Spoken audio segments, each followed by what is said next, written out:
This is Okay. Antonio Moore coming to you from Tone Talks.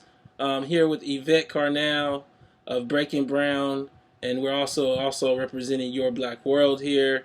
And we're gonna have a good discussion about Black economics, and we're gonna show it through an actual like new device that we thought just came out, but it's been out. It seems like after talking to a couple educators, and we're gonna really show like wealth inequality through this device, and we're gonna talk about some of the missteps that African Americans are making when they actually like try to like reconcile what this device means, at least in our view. Yvette, you want to say hello to the audience? Hey, Breaking Brown fam. Hey, Your Black World fam. And this is just another attempt by Antonio and I to kind of lay out the numbers of what it means to be black in America, as opposed to just talking about blackness in sort of abstract philosophical terms. So, welcome to the conversation. Yeah. And so what I wanted to do, kind of to start this thing off, is really to kind of discuss the dynamic of where we're at, not like where we speculate where we're at, because I believe one of the dynamics that allows for Black America, particularly those that believe they're middle class in Black America, to create their fanciful kind of world, is a language of some and most. So some white people, there's white people that are poor too. There's rich Black people as well, some, and like fundamentally the numbers just don't support like some and most, I guess you could say, belief systems that middle quote unquote Black America has created. The chart I'm going to pull up right now is basically from the Harvard Business Review, but they actually took the data from the Federal Reserve, two very legitimate sources. And so what this chart actually shows is Black people and white people by household. And what it fundamentally really shows is that when you really look at it, like, there is no Black wealth. I hate to say it, I hate to be the bearer of bad news, but less than 1% of Black households have more than $1,400,000 in hard assets, and over 10% of white households have over $1,400,000, and 9%. And when we're talking about numbers, I just kind of want to give it context as well, because it's very important to understand that there's 82 million white households and there's 14 million Black households. In addition to that, there's about 3 people per Black household and only 2 people per white household. So there's about 170 million whites, and they live in these 82 million homes, while there's 42 million, 41 million Blacks, and they live in these 14 million homes. Why that's important is if you were to look and focus in on this chart that's still up and look at the top 5%, all you got to have is 350 to get in the top 5% of Black households. That's about 700,000 out of the 40-something million Black households. But that's for 3 people. So the equivalent on the white side, if you actually looked at it, is all the way at probably maybe at the 65th percentile, not maybe at the even the 60th percentile. What that means is that almost 40% of white America is at the same status as the top 5% of Black America. And it isn't even equivalent, because in addition to that, because there's so many of them, they can live amongst each other and not have to deal with anybody else when they do business. You understand? You feel what I'm saying? No, I understand it. I understand exactly what you're saying about those numbers and what they mean in terms of when you think about it. And I just want to put this in relation in one way that we talked about before. And you talking about, if you talk about 350, you can have a Black person that just has a main home and a rental home, and that's it. And they've entered that, depending on how those homes have appraised, they've entered that top 5% number. You aren't talking about Bill Gates. You aren't even talking about most Black millionaires. You aren't talking about Will Smith here. You can have a grandparent who has entered that top tier because they have 2 homes. No, I definitely agree, and I think that one of the things that's really interesting about the chart I just showed is that people don't understand, one, how highly regionalized it is, like, because it's based on real estate. When white wealth while some of it is based on real estate as well, it's based on things that travel, stocks, like insurance, things that travel. So like with Black people, if it's all based on real estate, those places that have high property values have pretty much all the Black people that are in the top 5%, with a few other people that have like 6 homes in Louisiana. I mean, those are the only ones. Like, you can have a whole state with no Black people in the top 5%, like, or nearly no Black people in the top 3 to 5%. And so, like, one of the other things you see is, and I'm doing this article for inequality.org to kind of show it a little bit more clearly using a cutoff of $100,000. Because white people live 2 per home, what you see is that almost like by my numbers, about 72, 73 million whites are running around here worth about 100,000. Whereas on the black side, it's a mere 2 million. And so, and the other thing is, almost all of those 2 million are near 100,000. They're not like at 170. They're not like 500. Almost the bulk of the two is at the 100 range. Whereas for the 72 million whites, it's spread across 100, 500, a million, 3 million. And I think that, for Black America, that's a hard thing to swallow because they've been sold propaganda about like wealth equality. The access to wealth can be achieved through education, which will be the main topic that we're going to talk about today. Is like, is education like this new key to access for Black America, or is it really now changed to just an expression of wealth? No, exactly. I think the thing that one of the things that Black people have to get their hand over, get their grapple their mind around is that, like, you don't control the gates. Like, whether or not the gates get open is not up to you. Right, so you had this whole period of affirmative action with all these laws and this whole LBJ area that ushered in a whole bunch of laws that were supposed to equalize the playing field. So that was basically government helping Black people get in. But like if these companies now decide that, hey, we don't want to let you in, which is what Byron Allen basically said in your interview. Yes. They've decided they don't want to let me in, then you can't get in, and there's no amount of will or desire that there's no amount of hard work that can get you in that door of these. These are institutions, these are structures, these are corporations. If they don't want to let you in, and like they have shown, like, without government, they're not going to let you in. Yeah, and I totally agree. And we've talked about it extensively. For those that haven't seen the interview I did with Byron Allen is a billionaire. Some people like to say multimillionaire, whatever you want to state it as. He's one of the richest blacks in America. And we did an interview discussing his new lawsuit against Charter, against Time Warner, against Comcast, and the FCC as well, and just really looking at the dynamic of how Jim Crow has been extended and how we see it in media. And what he's experienced is that when you try to get just them to let you have a channel, where you own a channel, not like you're on a channel, like say CNN, or for that matter, not like you're on a black channel that's owned by white companies, but a black channel by black people, is basically become almost like impossible. They just what they do instead is they'll clothe it with minority black ownership and then sell it to us like as black owned. So if they don't want to let us have a channel, what is the chances that they'll let us have real resources? What is the chances of getting potatoes, getting orange trees, getting eggs? I'm talking on a mass scale. Not very high. And I think education has been sold as something that it's not. And I used the plugs and outlets analysis for you before. And just to explain it, education, like when I say education, I'm talking about after grade school, going to UCLA, going to Howard, is a plug. But it was sold to Black America as an outlet. But what's happening now is our young blacks are paying so much for their plug that when they finish, the outlets, as a result of a number of factors, globalization, self-greed, just a number of factors, have nowhere to put their plug. Affirmative action dying out. And so like Black America now has a whole generation of young blacks that went on to get these educations and just have student debt to show for it and nowhere to plug it, and nobody's talking about it. And part of the reason that we're going to have a discussion today is to talk about that. You know what I'm saying? Exactly. Yeah, That's yeah. Right. And so I sent Yvette an article yesterday, and we had a long discussion. Long discussion on her Facebook page, on her Breaking Bound page, about the reality of a whole new ball game. That's what the New Yorker called this. And what it was about was this ball. And I'm gonna pull up a little commercial so you guys can see the ball and see what this ball does. It's a ball for your kids to learn how to program, and it means so much more. So here's the commercial. Every skill level.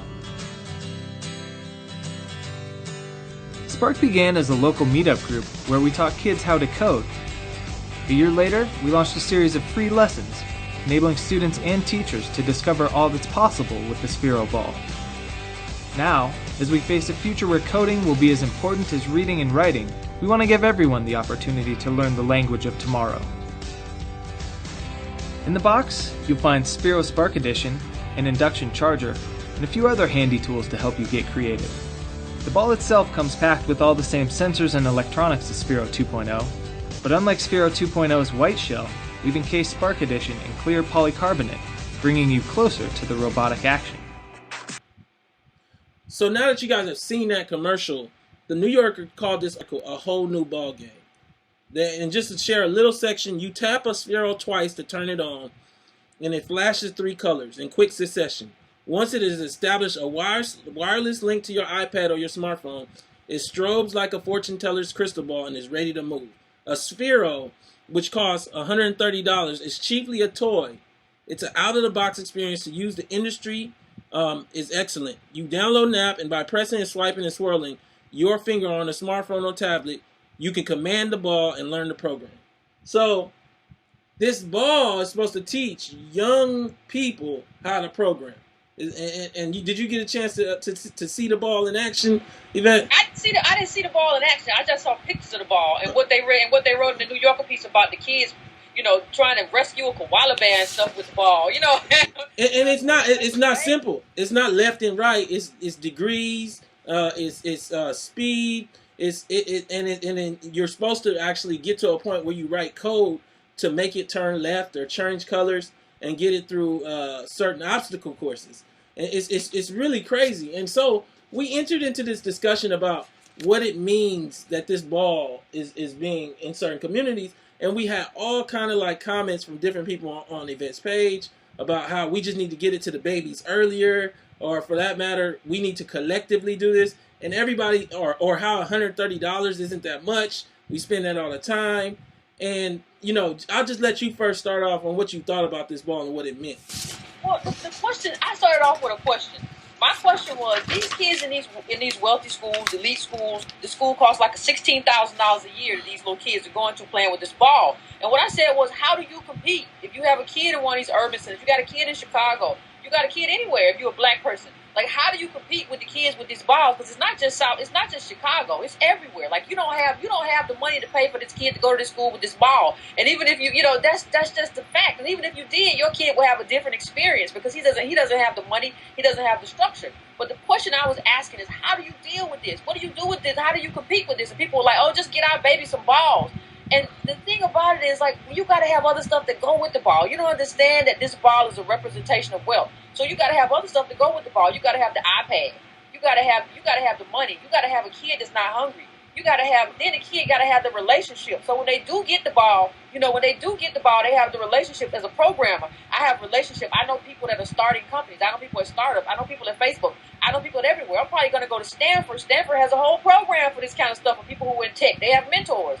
And I'm going to, so you have to have a structure that supports you with the ball and shows that you're going to have everything that needed that goes with the ball. Like, my thing is, it's not just about a ball. That's what we do. We said we're going to go out and buy the ball. The ball is a symbol of something else. It's not about the ball. You can go buy the ball and your kid will still, like I said on the page, your kid will still go work for Upwork or something. He's not going to be one of the programmers that gets into, like, these really sweet jobs and runs these companies. Like, that's not... This ball is just a symbol of an opportunity that they have because of where they are in the hierarchy of wealth in this country. No, I agree. And before I get even into like a deeper part of the conversation, for Black America to sit here today and act like $130 is not a lot of money shows how we've really been crazed. I write on inequality.org, which I've shared with people before. I have a piece that I did on Martin Luther King Day, and what I shared was that when you take away the family cars, part of the reason that you see, they say that the middle black family is worth like $10,000, is they're counting durable goods. The couch, the family car, these things that are not assets because they're depreciating so fast. But if you just look at assets that are real assets, your house and everything else, the middle black family is worth $1,700. So you have a group whose middle family is worth $1,700 saying $130 is not that much.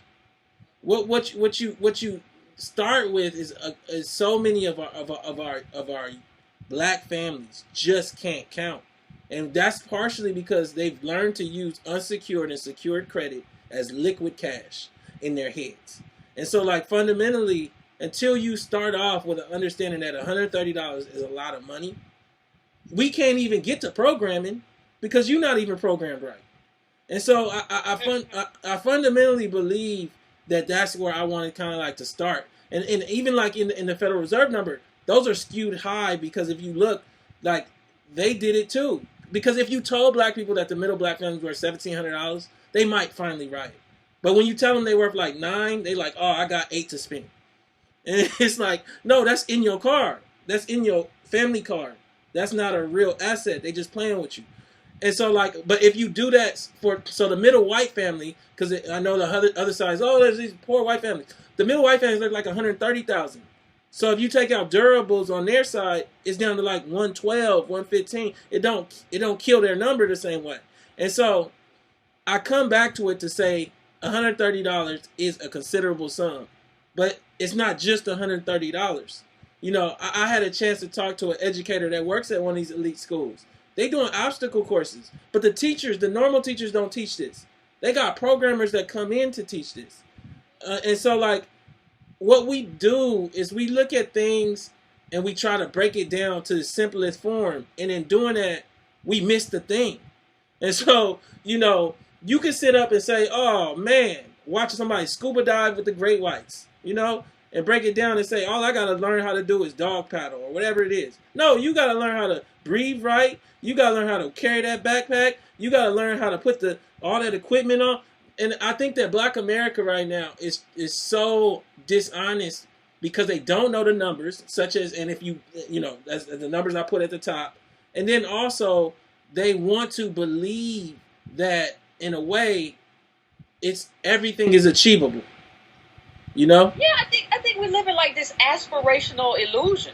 Like if you tell black people have been sort of trained, you know, with you go back all the way back to Dr. King, you go all the way back to, you know, a lot of these people that told us, you know, like we can do anything if we're just given a shot. Well, maybe so, but the point is you ain't given a shot because you don't have the money. It's not about hard work being given a shot. It's just like what you just said. Like if you want to get in the water, you gotta have everything that goes with the water. That's like saying you want to be scuba diving. Well, first of all, even if you want to do that, nobody's saying you can't scuba dive, but you know, if you can't, how you gonna be the best scuba diver? You can't even get time off work. Because, you know, some of these people, that's their whole life. That's their whole life. You might have somebody who is wealthy or rich or whatever, who's your daddy or your and you can just do this stuff all the time. Like, people don't understand the impediments. Like, black people just don't understand that this is aspirational. Yeah, and I would argue that one, they don't understand their impediments, and two, they don't have realistic goals. So, like, you know, when you say Stanford and Harvard, a lot of those spaces are already, like, sold up. Like, when your kid is born, some people already have a spot in Harvard and a spot in Stanford. And like, I think that we tend to look at these things that are really for the wealthiest people in the world, and we don't understand that they're for the wealthiest people in the world, and that you coming in without a pot to piss in. And am I saying to give up? No, but I'm saying like you have to start looking at this thing and get honest before it totally destroys you. At least because we're already seeing it. Black people are so depressed because they're not seeing no more puffies, no more ice cubes. You know, I looked at this thing, and one of the things that I really realize about this wealth is we don't understand timing as wealth. So when I say timing as wealth, we don't understand what just happened as far as a major shift in terms of new people getting into any kind of money. The kind of shift we saw has consolidated wealth. And when they say wealth, it means that there's not going to be new chances to come from the mailroom and become the CEO. That's done. And we got to get honest about that. Malcolm Gladwell, and I want everybody reading this, listening to this, to maybe go pick it up, Outliers by Malcolm Gladwell. He did this analysis, and what he showed is, I'm going to share this. Is Bill Gates a billionaire? He's smart, of course, and has tremendous ambition. But he probably wouldn't have started Microsoft if he hadn't been born in 1955. That made Gates old enough to take advantage of the opportunities that opened up with the introduction in 1975 of the Altair 8800, the first do-it-yourself computer kit. But he wasn't so old to be settled in his life and not take a leap of faith. Also, his father was one of the best trademark attorneys in Seattle. And then they continue on. They say, coincidence? Microsoft co-founder Paul Allen was born in 53. Apple founder Steve Jobs was born in 55. And Sun Microsoft Systems founder Bill Joy was born in 54. So, like, you're looking at whiteness, wealth, and timing, not just coding. And if you don't think that applies like to us, you can look at rap. I mean, You look at, I want you to do it yourself for those listening. Look on Wikipedia at the ages for Ice Cube, Sean Combs, and Baby from Cash Money. They all was born in 1969. All three of them. Because you needed to be the perfect age for that. And like, I'm not saying give up, but you got to start being honest about resource, or you're going to drive yourself crazy. As part of this conversation is to look at this ball as resource, an expression of wealth, rather than just a ball that I'm going to pick up at Toys R Us to make things equal. You know? Yeah, and it's like you talked about Stanford and Harvard, and like people already have spots for these schools, but it's even bigger than that in the sense of, like, a lot of people, even if you are a black kid that goes to Harvard or Stanford, you're not just like the white kid who comes from a wealthy family going to Stanford and Harvard. Like, they're really going there to meet other wealthy people from good families. They're going to be good regardless, you know. And even some of the people who say, well, there are other immigrants there, even some of them come from money, like, you know what I mean, come from a wealthy class elsewhere. So it's not just like you just assume because everybody's an immigrant that they're poor. That's not the case. So these people are coming in to meet other people, meet other friends, to help develop their structures to get rich. This is not something that where you're going to go to Stanford just like the other kid goes to Stanford. No, you're not going to have those same resources. You're not going to be able to call on that kind of stuff when you need a job. You know, they're not even needing a job. You know, they're about to be creating a job, but you can't call on that. So these aren't going to be the same kind of relationships that you're going to have. A lot of these kids are going to meet up and they've known each other. They have friends that at Harvard, Princeton, they all grew up together. You don't have that structure. And I think the thing that I would like to get through to black people is that stop thinking that your desire and your, to be great is bigger than the institutions and bigger than the structures that exist in this country. Like, these people are wealthy not because they were just go-getters. Or I see all this crap online about, here are 20 things you can do to be a rich person. He act like rich people. Start, get up at this time and you stay up to this time and you check email at this time. No, that's not how to get rich. Rich people didn't do that. Rich people pass down generational wealth. Look, even Bill Gates, even Bill Gates, when you look at that, like, they done sold us like they make Bill Gates sound like he came from Compton, or Zuckerberg. Folks, his daddy was one of the top trademark attorneys in Seattle. You put that with his computer thing, he was ahead of the game. And so, like, was he a billionaire already? No. And so, like, but how like, if you have that kind of like access and nobody else does, putting it all together, I guess, has value. Even President Obama has admitted this with his recent quote where he said, that quote is so powerful. He basically says that I'm tired of successful people acting like luck isn't part of it. And luck is a huge part of it. And so, like, I come back to it, and before we transition, I just really wanted to like deal with this dynamic of self-blame. And so, like, as you look at what me and Yvette, as you may look at what me and Yvette saying as pessimistic, I look at what you're saying as so demented, it's creating crazy people that I got to deal with. And so, like, I got to deal with black men who are depressed because they're not making it in rap. Because somebody told them that they're going to be the next LaDainian Tomlinson or somebody, or Michael Vick. You the one that's like on your side, you not saying that the glass is half filled, you saying that it don't matter that the water's on the table, washing around. And I think that that's where I'm at with it. I'm trying to help black people understand the war that's coming right now. Because there's an economic war coming where black people will become, like, pushed down. Because the other side that we're not dealing with is that you can't deal with wealth in isolation of greed. So, like, white people want to live a certain way. For them to live that way, it requires you to live a different way. They can't coexist. And I think that we haven't dealt with that in an honest standpoint. So we believe that their benevolence will, I guess, come in front of the greed. But that's not what the numbers are showing. When you come up with a service like Uber, that service is about, I don't want to pay you like a regular wage. I just want to pay you whenever I feel like paying you. And then pay you whatever I want to pay you. They're saying something to you. And you got to get honest as a black person when your college-educated kid is working at Uber. You know? Yeah, no, I think you do. I think you do. And I think you have to be honest about resources too. Like the argument that you'll get from black people is like, oh, we should create an Uber. Like the real question is that you have no idea the kind of wealth that went into creating Uber, and you have no idea that even if a black person had come up with the idea for Uber, he wouldn't have got no money for Uber. You know, anybody. And you have to go. This I did it like, you know, you can self fund. I've been doing this media thing for a minute. You can't it's you know, I get some money and I'm happy for whatever money I get from black people, but there's not enough resources in the black community to self fund, to pay for this stuff. This is millions and millions of dollars, and these people can fail, and these people will still give them more millions of dollars because they desire to see them successful. They want to see them successful. This is the circle of wealth. They want you to be okay. They're not going to give us millions and millions of dollars. They're not going to do that. Just look at Silicon Valley and show me how many Silicon Valley venture capitalists who you see. I mean who you see entrepreneurs who are black. And show me how many millions they got. You dude in Netscape walked away with like $200 million. One walked away like almost a billionaire. I mean, show me a black person that has happened to. And I have to agree. And if you guys read this New Yorker article, it kind of talks about that in expression. This discussion, we always end up talking to each other, and I just want to try something different. I have a educator who works in one of these very advanced, very elite schools, $30,000 a year for basically primary schooling, and I just wanted to bring them in and have them discuss it right now and let them talk to the audience for about 35-40 seconds. At this progressive school, we have laptops for each child and iPads in each class.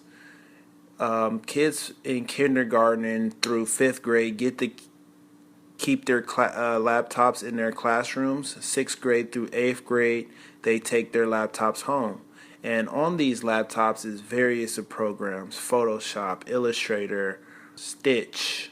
And these programs, like Stitch, is a programming app that allows kids to create cartoons and create different, whatever they pretty much think of and make it move. And it's kind of like a Flash player, but for kids. It's called Turtle Art, where these kids have to figure out how to get this turtle to draw a picture, and you have to put in mathematical equations to get these kids to draw different shapes and angles, and you know, shapes have different degrees and stuff like that. So these kids learn how to do those things off of these programs that are on these computers. So now that we're on the other side of that, this is what we talk about. This is like the difference in the competition. And I think in a lot of ways, like what we're seeing is that people are viewing education as a key to wealth rather than an expression of wealth. So like, you know, when you look at people that went to Harvard, they're going to get rich from going to Harvard. No, they came to Harvard to show that they're rich. And like, that's a fundamental difference. And it talks about a school, city, I think the Angels of Heart. It's called Academy of Our Lady of Peace. It's in this article. And what it kind of says is that they got their balls by donation. So, so the school is $17,000, but that's not what you're plugging into. What happened was one of the parents, and again, talking to somebody who works at one of these schools, the parents donate all the time, and so like, you don't really get that.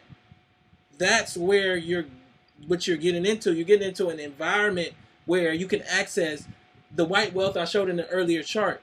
So like, you know, government moves slow, people move fast. And so, like, if you look back at the chart that I showed you, there's 10 million white homes. I'm sorry, there's 10% of white homes. Almost 8 million of the 82 million white homes have over $1.4 million. Now, I don't know what's liquid, but at $1.4 million, you probably can get 300 liquid quick. And all I'm saying to you is that when you have 8 million homes like that, and that's the floor, and they're spread all the way up. And so, like, when you got homes that can access that kind of wealth, you can create environments that you don't want other people to be part of, though, to be successful. And that success is in a highly ultra competitive environment as things condense down. So you think that they're going to make space for your kid that just learned the ball to come around? Why would they make space for you? Like, the question black people have to ask themselves is, why would they make space for your kids? Like, you know, you and I were talking about, and we talked about the movie, you know, this little short documentary, 1%, and the guy basically tells the crowd, you know, he's a wealth manager. He tells this group of wealthy people, my job is to make sure that you are wealthy and your wealth goes for at least 5 generations. That person is trying to maintain wealth. They're not trying to do charity. they're not trying to let you in. Like, what would be the advantage of letting you in? Actually, the advantage is to keeping you out. Maybe I can put some little things in your community, some little payday loan places, so like that's why I can make extra money. Like the advantage isn't in letting you in. And when you look at a capitalist society, people go by the economic advantage. So we're looking at it just like, yeah, these people can let me in. There was a guy on my page who said something to the effect of, well, he said we could do a weed growing business. He said I had a real estate business, and the white guy basically needed me to stay at the business all day because he didn't have that kind of time. And I'm telling that guy, listen, that means you're an employee. You're not a partner. You have nothing that this white guy needs. You don't have any relationships. You don't have no money. That makes you an employee, not a partner. And if he was a partner, he was just in a real good mood. And he thought you were a real good guy. He was trying to help you out because he was feeling charitable that day. No, I feel you. And then the other thing is, if it's a weed selling business, you selling risk. So basically, he have you there because he don't want to go to jail. And so, like, he'll get all the proceeds because he had the cash. And then what happens is if the police come in, you there. So you going. And then so you basically selling risk. Like, he was talking about starting in Colorado or something like that, like a little shop. Like, why can't we go into the weed business? It's just like, you don't understand what that means. Yeah, you don't understand. Like, but that goes back to just not understanding what race means. And we had a discussion all the time. It is race, and I love what Byron said during our discussion where he said, black people just don't understand that we had laws to shut us down. No other group has had that. To shut down you being any part of business. You think them laws are gone? And those people they not dead? Like to not understand that is just like demented. And so it's funny because this ball, coming back to it, there was just these great comments, and we've haven't done this before, but I'm gonna shout some people out, and we had sub threads, and you can go in on the Yvette's page and check it out. It was a funny conversation, but one guy, Gary Hardwick, I'm gonna pull it up right now. He said, "Don't worry, our black leaders will get us the black equivalent of this ball for our kids. It won't teach coding, but it will tell you how to survive a traffic stop and play Al Green songs." And so it's like nobody wants to hear that reality, which is like the solution you want is how to fix it for like egregious action. When actually I'm gonna give you the real solution. It might not fit you though, because you might have already did something beyond the solution. And you get what I'm saying? Yeah. No, yeah, and I mean the solution. And even if you tell most, I'm not saying all black people. I'm not saying that there won't be black people who can do big stuff. I'm not saying that. But if you tell most black people the solution, they don't want to hear. But the solution for most black people is get a job and hold tight. You know what I mean? That may be the best you can do. But nobody wants to hear that. Like, you remember it was like the Humans of New York or whatever. There was this black guy who was driving a bus. And he said, I don't want to drive the bus. I got to get up at 4 a.m. I don't want to do that. I want to do my rap thing. Well, first of all, you're at least in your late 30s, probably early 40s. You've missed the whole rap bus. And second of all, you're really just telling me that you don't want to get up at 4 o'clock. That like you're too lazy to get up at 4 o'clock in the morning. I'm like sitting here. If I'm talking to you, I'm going to tell you just to keep your government job and just and do the best you can. You probably gonna have a pension when you retire. You in New York. You probably got good benefits. Like, what's wrong? Like, what do you think that you can't stay there? And in the meanwhile, now we got immigrants coming here willing to do anything, and you don't want to stay at your government job? Yeah, and so I mean, and that I think a lot of that comes back to the decadent veil, which we've discussed, and particularly like as to black men, less than black women, the lack of ability to just be normal.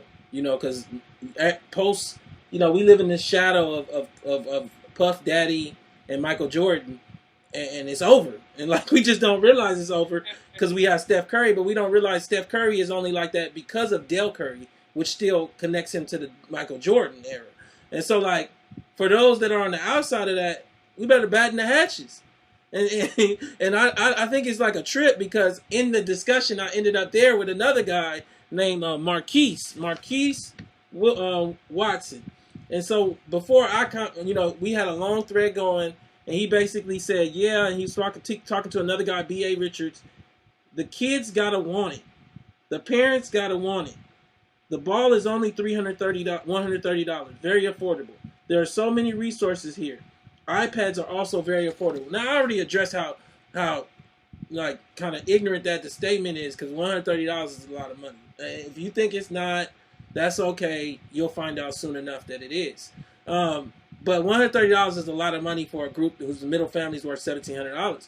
But I ended up in this back and forth with Marquise, and what he got to is to realize you also got to do the STEM classes in the summer. And then he put up, and I love it, and I'm gonna pull it up right now. This is how much STEM classes are in the summer where he pulled it up. For your eighth grader, it's $800 a week. $800 a week for you to go to these STEM courses. Summer's about 8 weeks. That's 2 months of $800 a week. And so for a black family, it's worth $1,700. Let alone a black family that's in the top 5% that only has a hard $350. How much is $800 a week? It's a lot of money, and that's just one kid. And so we went even further, and you know this school that they pulled up, the City of Angels School. I pulled that up for everybody to kind of see how much that tuition was.